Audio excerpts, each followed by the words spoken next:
गुनहगार होकर भी अच्छा हूँ क्योंकि संवेदनशीलता अभी जिंदा है। नमस्कार, जय हिंद साथियों, मैं हूँ आपका दोस्त कवि आदि गणेश। बाल विकास एवं शिक्षा शास्त्र की अपनी ये क्लास है 26, जो कि रीट एग्ज़ाम के लेवल फर्स्ट और सेकंड दोनों के लिए महत्वपूर्ण है।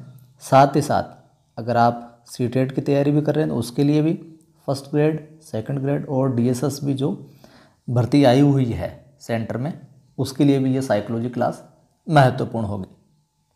आज की कक्षा में हम बात करेंगे मूल प्रवृत्ति से जुड़ी हुई मूल प्रवृत्ति की विशेषताएं, मूल प्रवृत्ति क्या है, किसने ये सिद्धांत दिया और कौन कौन से मूल प्रवृत्तियाँ होती है, उनके संवेग क्या होते हैं। पुस्तक में आपने पढ़ा होगा, लेकिन यहाँ सुनेंगे अच्छे से तो और सरलता से ये चीज़ें जो समझ पाएंगे। वीडियो आपको अच्छा लगे तो लाइक ज़रूर किया करें, जितने देखते हैं उतने शेयर भी करना सभी साथियों को, और पहली बार देख रहे हैं तो चैनल को सब्सक्राइब कर लेना आप। ठीक है, प्रारंभ करते हैं। मूल प्रवृत्ति क्या है? देखिए, प्राणी जन्म लेने के बाद से ही अपनी आवश्यकताओं और वातावरण से क्या होता है, प्रभावित होता है, और किसी न किसी प्रकार का वो व्यवहार है जो करना प्रारंभ कर देता है, क्रियाएं प्रारंभ कर देता है। इसमें से उसके कुछ व्यवहार तो जन्मजात और स्वाभाविक शक्तियों के कारण होते हैं। ठीक है, तो सर्वप्रथम जो मूल प्रवृत्ति का संप्रत्यय है वो विलियम जेम्स ने दिया था। देखिए, ऊपर हमने पढ़ा कि जो उसका व्यवहार होता है वो जन्मजात और स्वाभाविक जो उसकी शक्तियाँ प्रवृत्तियाँ उनकी वजह से होता है। बात करें मूल प्रवृत्ति का संप्रत्यय, सबसे पहले किसने दिया? तो विलियम जेम्स महोदय ने दिया। लेकिन पूर्ण एवं व्यवस्थित रूप से इस सिद्धांत का जो प्रतिपादन किया था वो किया था विलियम मैकडूगल ने। तो मूल प्रवृत्ति के सिद्धांत के प्रतिपादक की बात आए तो कौन है? मैकडूगल महोदय। इसलिए विलियम मैकडूगल को क्या मूल प्रवृत्ति का क्या कहा जाता है? जनक कहा जाता है। आगे बात समझें। अब परिभाषाएं देखते हैं, डेफिनेशंस, किन किन विद्वानों ने क्या क्या कहा है इसके बारे में। वैलेंटाइन क्या कहते हैं कि मूल प्रवृत्ति वह जन्मजात प्रवृत्ति है जो किसी जैविकीय प्रयोजन को निश्चित तरीके से क्रिया करके पूरा करती है, ये कहते हैं वैलेंटाइन। वुडवर्थ कहते हैं मूल प्रवृत्ति क्रिया करने का बिना सीखा हुआ स्वरूप है। मूल प्रवृत्ति जो क्रिया करने का बिना सीखा हुआ है, क्या है? स्वरूप है। सीखा नहीं, मूल प्रवृत्ति है, उसी की उसी प्रकार करता है। ठीक है, ये कहते हैं वुडवर्थ। ध्यान रखना इस डेफिनेशन को। मूल प्रवृत्ति के हम प्रकारों की बात करें तो मूल प्रवृत्ति का जो वर्गीकरण है वुडवर्थ, थॉर्नडाइक, ड्रेवर आदि अनेक वैज्ञानिकों ने किया है वैसे तो, लेकिन मैकडूगल द्वारा जो किया गया है ना मूल प्रवृत्तियों का वर्गीकरण, वो मौलिक और सर्वमान्य। सबसे ज़्यादा मैकडूगल ने जो वर्गीकरण किया है उसी को मान्यता दी गई है। देखिए, विलियम मैकडूगल ने मूल प्रवृत्तियों को 14 भागों में बांटा है, या यूँ कहें 14 मूल प्रवृत्तियाँ बताइए, उनको हम देखते हैं। और 14 उनकी क्या है? संवेग है। मूल प्रवृत्ति साथ ही साथ उसका संवेग, ये दोनों आपको याद रखने जरूरी, परीक्षा में पूछा जा सकता है। निम्न मूल प्रवृत्ति का संवेग निम्न में से क्या होगा? इस तरीके से एक तरफ मूल प्रवृत्तियाँ, दूसरी तरफ संवेग।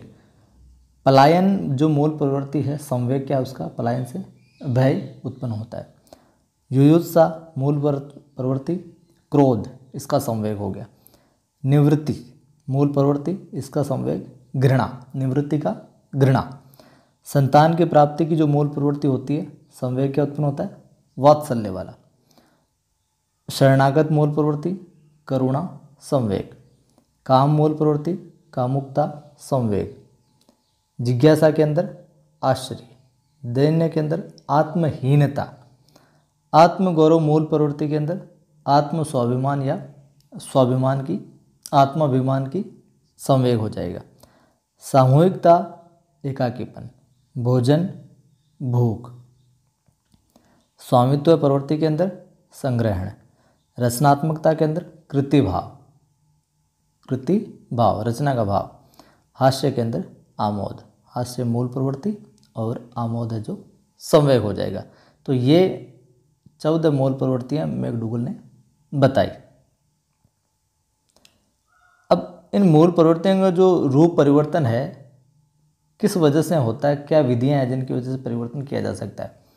दमन के द्वारा, विलयन के द्वारा, मार्गांतरीकरण के द्वारा और शोधन के द्वारा परिवर्तन हो सकता है। इसकी जो विशेषताएं वो जरूर आप ध्यान रखें। पूछ लिया जाए निम्न में से मूल प्रवृत्ति की विशेषता नहीं है, 3 दे दे और एक अन्य विकल्प दे दे, तो विशेषता याद होनी जरूरी है। तो मूल प्रवृत्ति अचेतन मन में होती है। मूल प्रवृत्ति किस में होती है? अचेतन मन में होती है। मूल प्रवृत्ति जन्मजात स्वाभाविक होती है, सार्वभौमिक होती है। मूल प्रवृत्ति जन्मजात और स्वाभाविक होती है, ठीक है। अचेतन मन में होती है, जन्मजात होती है, स्वाभाविक होती है। मूल प्रवृत्ति का जो स्वरूप है, रूप है, स्वरूप है, कार्य की जो प्रणाली है, सभी प्राणियों में अलग होती है। किसी की मूल प्रवृत्ति अलग होगी, दूसरे की अलग होगी, तीसरे की अलग होगी। तो हर एक के अंदर उसकी जो कार्य की मूल प्रवृत्ति, जो स्वरूप है, उसका जो काम की प्रवृत्ति है, वो हर एक प्राणी के अंदर अलग अलग होती है। मूल प्रवृत्ति आदतों से भिन्न होती है, ठीक है। मूल प्रवृत्ति जो मूल है वो तो इनबिल्ट है, स्वाभाविक है, जन्मजात है, और आदतें आदतों से भिन्न होती है, आदतों का निर्माण किया जा सकता है। प्रत्येक मूल प्रवृत्ति के 3 पक्ष हैं, ठीक है। भावात्मक हो गया, क्रियात्मक हो गया और संज्ञानात्मक हो गया। ये तो आपने कई बार पढ़ा होगा। प्रत्येक मूल प्रवृत्ति के कितने पक्ष होते हैं भाई साहब? 3 पक्ष होते हैं, ठीक है। कौन कौन से? भावात्मक, क्रियात्मक और संज्ञानात्मक। आगे देखिए, मूल प्रवृत्तियों का शिक्षा के अंदर क्या महत्व है, शैक्षिक महत्व क्या है इसका, वो जान लेते हैं। तो एक जो टीचर होता है उसको जो मूल प्रवृत्तियाँ होती है बालक की, वो निम्न कामों के अंदर है जो फ़ायदा पहुंचा सकती है, सहायता प्रदान कर सकती है। कौन कौन से? बालक की रुचि व रुझान जानने में सहायता। टीचर ने बालक की मूल प्रवृत्तियाँ देखी, ये किसके अंदर ये एक्टिविटी करता है, इस तरह की हरकत करता है, तो इससे क्या शिक्षक उसका इंटरेस्ट किस में, उसका रुझान किस में, इस चीज़ को जानने में सहायता मिलती है। उसी अनुरूप फिर वो उसे आगे गाइड करता है, ठीक है। प्रेरणा प्रदान करने में सहायता मूल प्रवृत्तियों से। बालक के मन को समझने की क्षमता प्रदान करता है टीचर को उसकी मूल प्रवृत्तियाँ। आदत निर्माण में भी सहायता मिल जाती है, चरित्र विकास में सहायता मिलती है और ज्ञानार्जन में सहायता मिलती है, और अनुशासन स्थापित करने में भी सहायता मिलती है मूल प्रवृत्तियों की वजह से एक टीचर को। तो ये था अपना आज का वीडियो, जिसके अंदर हमने मूल प्रवृत्ति का अर्थ क्या है, परिभाषाएं क्या है, उसको परिवर्तित करने वाले क्या क्या चीज़ें हैं, विशेषताएं क्या है, और मैकडूगल ने कितनी बताई, 14 मूल प्रयोग बताई, उनके साथ साथ में संवेग भी बताए 14 ही। तो ये था अपना वीडियो। लाइक नहीं किया तो लाइक कर दें, शेयर भी कर दें, और पहली बार देख रहे हैं सब्सक्राइब करके घंटे वाले निशान को क्लिक करें ताकि आने वाली वीडियोज़ की सूचना आपको मिलती रहे। और मेरा दूसरा चैनल है आदि की आवाज़ नाम से, उसको भी सब्सक्राइब करें। उस पर मोटिवेशनल वीडियो कविताएँ वगैरह मैं डालता रहता हूँ। जय हिंद, फिर मिलता हूँ।